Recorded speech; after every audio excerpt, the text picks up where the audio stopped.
අයිබෝවන් අද අපි කතා කරන්නේ යන්නේ මේ නූතන ලෝකයේ ගොඩක් දිනෙකට මුහුණ දෙන්න වෙන ඇත්තටම ටිකක් සංකීර්ණ මාතෘකාවක්. ඒ තමයි දරුවන් සහ අර ජංගම දුරකථන, ටැබ්ලට්, ටීවී මේ වගේ තිර භාවිතය.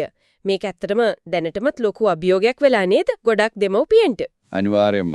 දැන් බලන්නකෝ තාක්ෂණය කියන දේ අපේ ජීවිතවලින් අයින් කරන්න බෑනේ.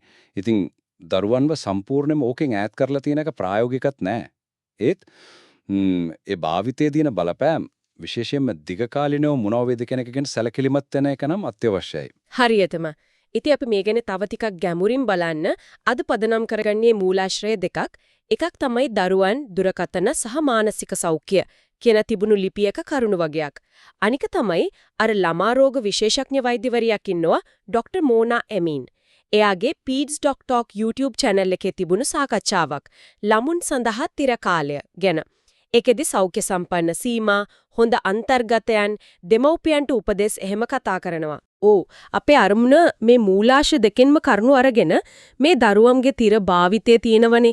ඒකේ හොඳ පැති වගේම අනිත් පැත්ත. ඒ කියන්නේ අවදානම් පැති හැමත් මනවද ඒ වගේම මේ ඔක්කොම කළමනාකරණය කරගෙන දරුවට හොඳ සෞඛ්‍ය සම්පන්න වටපිටාවක් හදන්න පුළුවන් ප්‍රායෝගික ක්‍රම. ඒක ගැන තීරම් ගන්න එක. මොකද මේකෙදි පරස්පර අදහසුත් තියෙනවනේ. එක පැත්තකින් තාක්ෂණයෙන් වාසි තියෙනවා, දැනුම ලේසියෙන් ගන්න පුළුවන් හිම කියනවා. අනිත් පැත්තෙන් අභියෝග තියෙනවා මානසික සෞඛ්‍යයට බලපෑම ඔය වැඩි කනස්සල්ලකුත් තියෙනවා. ඉතින් දෙමව්පියන් ඇත්තම මේ දෙක අස්සේ දඟලනවා නේද? අර සමබරතාවය හොයාගන්න. එහෙනම් අපි මුලින්ම මේකේ හොඳ පැත්තෙන් පටන් ගමුද? එහෙනි වාසිය හැම. ඒක හොඳයි. මොකද තාක්ෂණය කියන්නේ හරි විදිහට පාවිච්චි කරොත් දරුවන්ට ලෝකෙට දොරක් අරින දෙයක් වෙන්නත් පුරුවන්. අපේ අර සිනුටහල මූලාශ්‍රයේත් ඒක කියනවා දරුවන්ට දැනුම ගන්න, විවිධ තොරතුරු හොයාගන්න හරිම ලේසි මේ තිර භාවිතේ නිසා. ඒ කියන්නේ අධ්‍යාපනික වැඩසටහන් පීනවා, භාෂා ඉගෙන ගන්න ඇප්ස්, කුසලතා වර්ධනය කරගන්න දේවල්, මේ වගේ දේවල් වලින් ඉගෙනීමට උදව්වක් වෙන්න ඉඩ තියෙනවා. ඒක ඇත්ත. ඒ වගේම ඩොක්ටර් අමීන් තව ප්‍රායෝගික පැත්තක් ගැන කියනවා. ඒ කියන්නේ සමහර වෙලාවට දෙමව්පියන්ට පොඩි බ්‍රේක් එකක් ඕන වෙනවා. නැත්තම් gedara වෙන වැඩක්. එතකොට දරුවට ටික වෙලාවකට තිරයක් දෙන එක తాවකාලික උදව්වක් විදිහට පාවිච්චි කරන්න පුරුවම්ලු. හැබැයි එයා කියනවා ඒක සවිඥානිකව කෙටි කාලයකට දරුවා බලන දේ ගැන දැනගෙන කරන එක තමයි හරි කියන. අර සම්බන්ධතා ගොඩනගන්න එක ගැනත් එයා කියන කාරණේ හරි අපූරුයි. එයා කියන්නේ අරමුණක් ඇතුව තිර පාවිච්චි කරනව නම් උදාහරණයක් විදිහක දුර ඉන්න ආච්චිලා සීයලා එන්නතන් නෑදෑයෝ එක්ක වීඩියෝ කෝල් එකක් ගන්න එක ඒක නිකම්ම තිර කාලයක් නෙවෙයි. ඒක සමාජ අන්තර්ක්‍රියාවක්ලු. පුදුම දෙයක් කියන්නේ එයා කියනවා මේ වීඩියෝ කෝල්ස් වල අපි කියන තිර කාල සීමාවට ගන්න ඕන නෑ කියලා. ඒක හරිම වැදගත් පැහැදිලි කිරීමක් නේද? මොකද ඒක ඇත්තටම තාක්ෂණයෙන් මිනිස්සු අතර සම්බන්ධකම් හදන අවස්ථාවක්. ඊට අමතරව ඩොක්ටර් අමින් තව දෙයක් කියනවා අර විශේෂ අවශ්‍යතා තියෙන දරුවෝ, ඒ කියන්නේ ඔටිසම් වර්ණාවල ඉන්න දරුවෝ වගේ එයාලට සමහර වෙලාවට මේ තිර භාවිතය සංසුන් වෙන්න, හැඟීම් පාලනය කරගන්න, ඒව නැත්තම් පොඩි සැනසීමක් ලබන්න උදව්වක් වෙන්නත් පුළුවන්ලු. ඒකත් අපි අමතක කරන්න හොඳ නැති කාරණයක්. හොඳයි. එතකොට ඔය කිව්වේ වාසි ගැන. අපි එහෙනම් දැන් අනිත් පැත්තටමද මේක තමයි ගොඩක් අයව වඩියම කනස්සල්ලු කරන කොටස. ඒ කියන්නේ අවදානම් ගැඩලුකාරී තත්ත්වයන් එහෙම. මෙතනදී තමයි අපි වැඩි අවධානය දෙන්න ඕන. අපේ අර සිංහල මූලාශ්‍රයේ යුනෙස්කෝ වාර්තාවක් ගැන කියනවා. ඒකේ පැහැදිලිවම කියනවා පාසල් දරුවෝ අධික විදියට ෆෝන් වගේ තිර පාවිච්චි කරන එක එයාලගේ මානසික සෞඛ්‍යයට විශේෂයෙන්ම චිත්ත වේගීය ස්ථාවරත්වයට අහිත කරයි කියලා. ඒ වගේම මොලේ වර්ධනයට අර පරිකල්පනයට ගැටලු විසඳීමේ හැකියාවට බාධා වෙන්නත් පුරුවන්. පවුලේ අය අතරේ තියෙන බැඳීම් වලට හානි වෙන්නත් ඉඩ තියෙනවා. මේ මූලාශ්‍රයේ තව කියනව නේද? වයස අවුරුදු 13ට අඩු දරුවන්ට ස්මාර්ට්ෆෝන් දෙන එකෙන් සම්පූර්ණයෙන්ම වළකින්න කියලා. හරියටම. ඒකේ හේතුව තමයි ඒ වයසේදී මේ සයිබර් හිරිහැර, සයිබර් බුලින් වගේ දේවල් වලට මුහුණ දෙන්න, නුසුදුසු දේවල් වලට නිරාවරණය වෙන්න තියෙන ඉඩ වැඩි, නින්දට බාධා වෙනවා, එයාලගේ මානසික පරිණතභාවය අඩු නිසා ඔන්ලයින් ලෝකේ අවදානම් තේරුම් ගන්න, මුහුණ දෙන්න අමාරුයි. ඒ වගේම තිරේටම වෙලා ඉන්නකොට අර අනිත් ළමයි එක්ක සෙල්ලම් කරන එක, ටීචර්ස්ලා එක්ක කතා කරන එක වගේ සැබෑ ලෝකයේ සමාජ සම්බන්ධතා අඩු වෙනවා. මේක සමාජ කුසලතාව වර්ධනයට ලොකු බාධාවක්. ඊටත් අමතරව මානසික ආතතිය වැඩි වෙන්න, ඉස්කෝලේ වැඩවලින් අවධානය ගිලිහෙන්නත් මේක හේතුවක් වෙන්න පුළුවන්. ශාරීරික බලපෑම් ගැනත් කතා කරන්නම වෙනවා නේද? විශේෂයෙන් අර ඇස් පෙනීමට වෙන හානිය. ඕ ડોක්ටර් අමීන් ඒක පැහැදිලි කරනවා පොඩි තිර.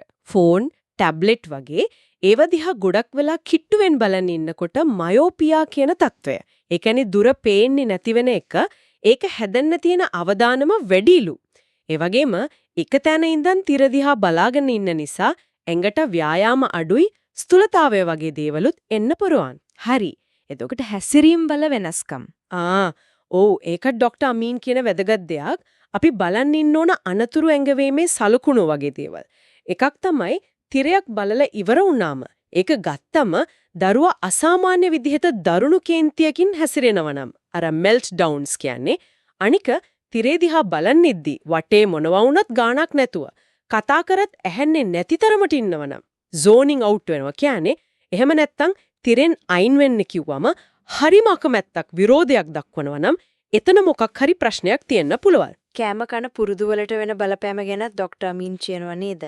ඒකනම් මම හිතුවේවත් නැති පැත්තක්. ඇත්තමම එයා කියන්නේ තිරයක් බලන ගමන් කනකොට අපි ඇත්තටම සිහියෙන් නෙවෙයි කන්නේ. කන්නේ මොනවද කොච්චර කනවද කියලා දන්නේ නැහැ. අර mindless eating කියන්නේ ඒකට. ඉපින් බඩගින්න දැනෙන එක, බඩ පිරුණම දැනෙන එක වගේ ශරීර සංඥා අඳුර ගන්න බැරි වෙනවා. කෑමවල රස, අර වයනේ ටෙක්ස්චර්, සුවඳ වගේ දේවල් මගහැරෙනවා. මේක හොඳ ආහාර පුරුදු හැදෙන්න බාධාවක්. දිගු කාලීනව. එතකොට මේ ඔක්කොම දිහා බැලුවම මේ අධික තිර භාවිතය දරුවෙකුගේ මූලිකම අවශ්‍යතාවලටත් බාධා කරන්න පුළුවන් වගේ. හරියටම. ડોක්ටර් අමීන් අවධාරණය කරන්නේ ඒක තමයි. හොඳට නිදා ගන්න එක, පෝෂ්‍යදායී කෑමක් හරියට කන එක, දරුවගේ වර්ධනයට ඕන දේවල් කරන එක, පවුලේ අයත් එක්ක හොඳ කාලයක් ගත කරන එක, මේ වගේ අත්‍යවශ්‍යම දේවල් වලට මේ තිර බාධාවක් වෙනවා නම් එතන ප්‍රශ්නයක් තියෙනවා. දෙමව්පියෝ ඒ ගැන බලන් ඉන්න ඕන. හරි. එතකොට මේ වාසිත් තියෙනවා අවදානමුත් තියෙනවා. කොහොමද අපි මේක කළමනාකරණය කරගන්නේ? විශේෂයෙන්ම දරුවාගේ වයස අනුව මේක වෙනස් වෙනවා ඇති නේද? අපි අවුරුද්දටත් අඩුම පොඩි පැටවකින් පටන් ගමුද? අනිවාර්යයෙන්ම. මෙතනදී නම් මූලාශ්‍ර දෙකේම විශේෂයෙන්ම ડોක්ටර් අමීන් හරිම තදින් කියනවා අවුරුද්දට අඩු බබාලට අර වීඩියෝ කෝල් එකක් වගේ දෙයකට ඇරෙන්න වෙන කිසිම තිරයක් එපා කියලා. ඒ වයසේ දරුවන්ට ඕනේ මූණට මූණ බලලා කරන දේවල්, තුරුල් කරගන්න එක, අතපත ගාලා ලෝකෙ අඳුර ගන්න එක. ඉතින් හිතාමතාම දරුවව තිරයක් ඉස්සරහ තියෙන එකෙන් සම්පූර්ණයෙන්ම වළකින්න ඕන. එතකොට අවුරුදු 1ත් 2ත් අතර දරුවන්ට. ડોක්ටර් අමීන් කියන්නේ හරිම සීමිතව දවසට පැයකටත් අඩුවෙන් වගේ. ඒ වගේම තනියම බලන්න දෙනවට වඩා දෙමව්පියෝ එක්ක එහෙම නැත්නම් වෙන කවුරු හරි වැඩිහිටියෙක් එක්ක එකට ඉඳලා බලන දේ ගැන කතා කර බලන එක co-watching තමයි හොඳම. ගුණාත්මක ටිකක් හෙමින් යන අධ්‍යාපනික දේවල් තෝරගන්න එකත් වැදගත්. අපි කලිනුත් කිව්වා වගේ සිංගල මූලාශ්‍රයේ කියනවා අවුරුදු 13ට අඩු අයට ස්මාර්ට්ෆෝන් දෙන්න එපා කියලා. පුද්ගලික උපාංගය කියන්නේ ටැබ්ලට් වගේ ඒවා ගැන මොකද කියන්නේ? ඔව් අර ස්මාර්ට්ෆෝන් කතාව හරිම වැදගත්. අනිත් උපාංග වුණත් ටැබ්ලට් වගේ දේවල් ડોක්ටර් අමීන් කියන්නේ පුළුවන් තරම් පරක්කු කරන්න කියලා. අවුරුදු 3ක් 4ක්වත් යනකල් වගේ ඊට කලින් ඕනෙම නම් පවුලේ හැමෝටම පේන තැනක තියෙන රූපවාහිනිය වගේ දෙයක් හරිම සීමිතව එකට බලන එකකට යොදා ගන්න පුරුවා. එතකොට අර තනියම බලන එක ටිකක් අඩු වෙනවා. සාමාන්‍යයෙන් දවසකට තිර කාලේ කොච්චරක්ද හොඳ කියලාත් කතා වෙනව නේද? සිංහල මූලාශ්‍රය අර පැය 2ක සීමාවක් ගැන වගේ කියනවා. ඕ එහෙම නිර්දේශ තියෙනවා තමයි. හැබැයි ડોක්ටර් අමීන්ගේ අදහස ටිකක් වෙනස්. එයා කියන්නේ අර හරියටම පෑ ගානටම කොටු වෙන්නේ නැතුව දරුවාගේ මුළු දවසෙම තියෙන සමබරතාවය ගැන හිතන්න කියලා. දරුවා හොඳ තේලිය සෙල්ලම් කරනවා නම්, පොත් කියවනවා නම්, පවුලේ අයත් එක්ක ඉන්නවා නම්, නිර්මාණශීලී වැඩ කරනවා නම්, එහෙම ක්‍රියාශීලී ජීවිතයක් තියෙනවා නම් සමහර විට සතියන්තක නැත්තම් ලෙඩ වෙලා ඉන්න දවසක අර පැය දෙකේ සීමාව පොඩ්ඩක් පැන්නට ඒක ලොකු ප්‍රශ්නයක් කරගන්න ඕන නෑ කියලා එයා කියන්නේ. ඒ කියන්නේ ටිකක් නම්‍යශීලී වෙන්නත් ඕන. ඒක නම් ඇත්තටම ප්‍රායෝගිකයි වගේ. ඉතින් මේ බැලන්ස් එක හදාගන්න දෙමව්පියන්ට මොනවද කරන්න පුණා ප්‍රායෝගික දේවල්? මොනවද මූලාර්ශවල කියන්නේ? පළවෙනිම දේ තමයි පැහැදිලි සීමා නීති තියෙන්න ඕනි. මොන වෙලාවටද බලන්න පුළුවන්, කොච්චර වෙලාවද, කොහෙදිද බැරි, අර තිර රහිත කලාප කියන්නේ. නිදන කාමරේ, කෑම මේසේ, සෙල්ලම් කරද්දි ඔය වගේ දේවල් ගැන පවුලේ එකඟ වෙලා ඒ නීති ස්ථිරවම ක්‍රියාත්මක කරන්න ඕනේ. මේක මූලාශ්‍ර දෙකේම කියනවා. බලන දේවල් ඒ කියන්නේ අන්තර්ගතයේ තෝරගන්න එකත් ඒ වගේම වැදගත් ඇති. අනිවාර්යෙන්ම දරුවා මොනවද බලන්නේ කියලා දෙමව්පියෝ දැනගන්න ඕනේ. අර දෙමව්පිය පාලන parental controls පාවිච්චි කරන්න පුරුවන්. ඒ වගේම හොඳ වයසට ගැළපෙන අධ්‍යාපනික ධනාත්මක දේවල් තෝරගන්න ඕනේ. ડોક્ટર ඇමින් විශේෂයෙන් කියනවා අර ගොඩක් උත්තේජනය කරන වේගෙන් දර්ශන මාරු වෙන සද්දේ වැඩි දීප්තිමත් පාට තියෙන වැඩසටහන් පොඩි අයට සීමා කරන්න එක හොඳයි කියලා. අර තිරේ බලලා ඉවර වෙන වෙලාවට එන රණ්ඩු ඒ කියන්නේ සංක්‍රාන්ති කළමනාකරණය ඒක ගොඩක් අයට ප්‍රශ්නයක් නේ. ඒකට ડોક્ટર අමීන් දෙන උපදෙස් මොනවද? ඒක ලොකු අභියෝගයක් තමයි. එයා යෝජනා කීපයක් කියනවා ටයිමර් එකක් දාන්න එක, ඉවර වෙන්න විනාඩි 5කට 10කට කලින් පොඩ්ඩක් මතක් කරන එක. තව විනාඩි 5යි වගේ. සමහර වෙලාවට දරුවට පොඩි තීරීමක් දෙන එක. කවුද රිමෝට් එක ඔෆ් කරන්නේ? ඔයාද මමද? වගේ ඇහුවම එයාටත් පොඩි පාලනයක් දැනෙනවලු. ඒ වගේම තිරේ ඔෆ් කරපු ගමන්ම වෙනස් විනෝඩ වැඩකට පොතක් බලන්න, සෙල්ලමක් කරන්න, සින්දුවක් කියන්න දරුවව යොමු කරන්න එකෙන් අර ගැටුම අඩු කරගන්න පුළුවන්. දෙමෝපියන් ආදර්ශයක් වෙන එක. ඒ කියන්නේ අපිත් ෆෝන් එක පැත්තකින් තියන්න ඕනේ කියන එකද? හරියට මේක තමයි තීරණාත්මකම. අපි දරුවන්ට ෆෝන් බලන්න එපා කියා අපිම කෑම කද්දී දරුවත් එක්ක ඉද්දි නිදා ගන්න කලින් ෆෝන් එක ඔබ ඉන්න ඕනම් දරුවට යන්නේ පරස්පර පණිවිඩයක්. ඉතින් විශේෂයෙන්ම පවුලේ එකට ඉන්න වෙලාවල් වලදී තමන්ගේ ෆෝන් භාවිතය ගැනත් දෙමව්පියෝ හිතන්න ඕනේ කියලායි ડોક્ટર අමින් කියන්නේ. ඒ වටේම විකල්ප දේවල් වලට යොමු කරන එකත් වැදගත් නේද? අනිවාර්යයෙන්ම. තිරේ නැතුව වෙන කරන්න දෙයක් නැතුණාම තමයි දරුවා ඒකටම යන්නේ. ඉතින් එළිය සෙල්ලම් කරන්න, අඳින්න, බ්ලොග්ස් හදන්න, පොත් කියවන්න, පවුලෙකට ගේම් එකක් සෙල්ලම් කරන්න මේවා දිරිමැත් කරන්න ඕනේ. මෙතනදී ડોક્ટર අමීන් කියන තව අපූර්ව දෙයක් තමයි කම්මැලිකමට ඉඩ දෙන්න කියන එක. නිතරම දරුවෝ බිසි කරවන්නේ නැතුව නිකන් ඉන්න, කල්පනා කරන්න, තමන්ගේ හිතින් සෙල්ලම් හදාගන්න ඉඩ දෙන එකකින් නිර්මාණශීලීත්වය, පරිකල්පනය එහෙම දියුණු වෙනවලු. කාර් එකේ යද්දි තිරයක් දෙනවට වඩා සින්දු කියන එක, වටපිට බලන එක, රෙස්ටෝරන්ට් එකකදී ෆෝන් එක දෙනවට වඩා පොඩි සෙල්ලම් බඩුවක් පාට කරන පොතක් අරන් යන එක, ওই වගේ දේවල් එයා උදාහරණ විදියට කියනවා. ඇයි මේ සීමා දාන්නේ කියන එකත් දරුවට තේරෙන විදියට කියන එක වැදගත් ඇති නේද? ඒ කතා කරන එක වැදගත්. නිකම්ම එපා කියනවට වඩා ගොඩක් වෙලා බැරුවම ඇස්රි දෙනවා. අපි දැන් එකට සෙල්ලම් කරමු වගේ හේතු සරලව කියනකොට දරුවට ඒ නීති පිළිගන්න ලේසි. ඒ වගේම අර කලින් කිව්ව නම්‍යශීලී බව. හැමදාම එකම විදිහට බෑනේ. ලෙඩක් හැදුන දවසක්, දුර ගමනක්, සමහර විට වසංගතයක් ඇවිත් ගෙදරටම වෙලා ඉන්න කාලයක්. එහෙම නැත්නම් විශේෂ අවශ්‍යතා තියෙන දරුවෙක් නම් ඒ දරුවගේ අවශ්‍යතා. මේ වගේ වෙලාවල් වලදී පුඩි සහනයක් දෙන්න වෙනව. ඒ වගේම පවුලේ හැමෝම එකතු වෙලා ෆිල්ම් එකක් බලන එක වගේ අරමුණක් තියෙන පොදු භාවිතය දරුවා තනියම කාමරයට වෙලා ටැබ් එකක් ඔබනවට වඩා හාත්පසින්ම වෙනස් කියලා ડોક્ટર අමීන් කියනවා. හරි. එතකොට තව විශේෂිත අවස්ථා වගේක් ගැන ડોક્ટર අමීන් කියනවා කෑම වේල වගේ. සාමාන්‍යයෙන් නම් කෑම මේසය තිරවලින් තොර තෙලක් වෙන්න ඕනේ. ඒක පවුලේ බැන්දින් වලටත් අර සිහියෙන් කෑම කන එකට මයින්ඩ්ෆුල් ඊටින් වලටත් හොඳයි. හැබැයි ඉතින් කලාතුරකින් පවුලම එකතු වෙලා මැච් එකක් බලනවා වගේ විශේෂ දවසක නම් ඒක වෙනස් වෙන්න පුළුවන්. ආපන ශානාවලදී ගොඩක් වෙලාවට දකින්න පුළුවන් දෙයක් තමයි දරුවන්ට ෆෝන් දෙන එක. ડોક્ટર අමීන් කියන්නේ ඒක අන්තිම විසඳුම වෙන්න ඕන කියලා.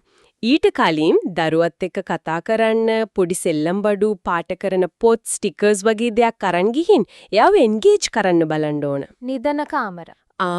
එතන නම් එයාගේ නිර්දේශය පැහැදිලි. නිදන කාමරවලට තිර ගේන්න එපා. ඒක දරුවන්ට වගේම වැඩිහිටියන්ටත් හොඳයි නිින්දේ ගුණාත්මක භාවයට. ගුවන් ගමන් වගේ දිග ගමන් වලදී අවුරුද්දට වැඩි අයට නම් ගුවන් ගමන් වලදී තිර පාවිච්චියට ඉඩ දෙන්න පුළුවන්. මොකද ඒක අමාරු අවස්ථාවක්. හැබැයි එතනදී තිරවලට අමතරව පොත්, සෙල්ලම් බඩු, කෑම වගේ වෙන දේවලුත් අරන් යන්න ඕන. කාගමන් ගැන කියපු දේ හරිම රසවත්. අර ගමන් විකාරය, motion sickness අඩු වෙන කතාව. ඒක ගොඩක් අය දන්නේ නැතුව ඇති. ડોક્ટર අමීන් කියන්නේ කාර් එකේ යද්දී තිරේ බලනවට වඩා එළිය බලන එක, කතා කරන එක, සින්දු කියන එක, ඔඩියෝ බුක් අහන එක වගේ දේවල් වලින් අර ඔක්කාර ගතිය වගේ දේවල් අඩු වෙනා විතරක් නෙවෙයි. ඒ කාලය පවුලේ බැඳීම වැඩි කරගන්න, දරුවගේ පරිකල්පනයට උදව් කරන්නත් පාවිච්චි කරන්න පුළුවන්ලු. පාසල් දවස්වලයි සතියන්තවලයි මේ තිර කාලයේ පාලනයේ වෙනසක් තියෙන්න ඕනේද? ડોક્ટર අමීන් යෝජනා කරන්නේ ඉස්කෝලේ තියෙන දවස්වල තිරකාලේ ටිකක් තදින් පාලනය කරන එක හොඳයි කියලා. මොකද ඒ දවස්වල පාඩම් වැඩ, ගෙදර වැඩ, විවේකයේ ඔක්කොම බැලන්ස් කරගන්න තියෙනෝනේ. සතියන්තදී දරුවා කිව්වා වගේ වෙන වැඩවලත් යෙදෙනෝ නම් ටිකක් නම්මේශීලී වෙන්න පුළුවන්. අන්තිමට මේ හැමදේම කරද්දි දරුවා කොහොමද ප්‍රතිචාර දක්වන්නේ කියලා බලලා අවශ්‍ය නම් වෙනස්කම් කරන්න ලෑස්ති වෙලා ඉන්න එක ගැන එයා කියනවා. ඒක හරිම වැදගත්. හැම දරුවෙක්ම එක වගේ නෑනේ. සමහර අයට යම් විදිහක කන්ටෙන්ට් එකක් එහෙම නැත්නම් යම් තිරකාල ප්‍රමාණයක් අහිතකර වෙන්න පුළුවන්. ඉතින් දරුවාගේ හැසිරීමේ වෙනස්කම් අර කලින් කිව්ව අසාමාන්‍ය කේන්තිය අවධානය නැති වෙන එක නිතර ඇස්පිල්ලම් ගහන එක වගේ ගැන දෙමව්පියෝ බලන් ඉඳලා ඒ අනුව තමන්ගේ ක්‍රමවේදිය තිරකාලයේ බලන දේවල් වෙනස් කරන්න සූදානම් වෙන්න ඕන. ඇත්තටම මේ කතා කරපු දේවල් වලින් ගොඩක් ප්‍රායෝගික වටිනා අදහස් ටිකක් එකතු වුණා. මෙතනදී අන්තිමට මතක තියාගන්න ඕන දේ තමයි අපේ ඉලක්කය මේ තිර සම්පූර්ණයෙන්ම නැති කරන එක නෙවෙයි. ඒක මේ කාලේ කරන්නත් බෑ. ඒ වෙනුවට සවිඥානිකව අරමුණක් ඇතුව තෝරගන්න එක ජීවිතයේ අනිත් වැදගත් දේවල් අර සැබෑ ලෝකයේ සම්බන්ධතා, ඇඟ වෙහෙසන වැඩ, පවුලේ බැඳීම්, නිර්මාණශීලීත්වය එක්ක සමබරතාවයක් තියාගන්න එක තමයි වැදගත්. මේ කතා කරපු දේවල් ඒකට උදව්වක් වෙයි. හරියටම. එහෙමනම් මේ ගැඹුරු කතාබහේ ප්‍රධානම පණිවිඩයේ විදියට අපිට සාරාංශ කරන්න පුරුවන් තිරකාලය කළමනාකරණය කියන්නේ නිකම්ම නීති ටිකක් නෙවෙයි.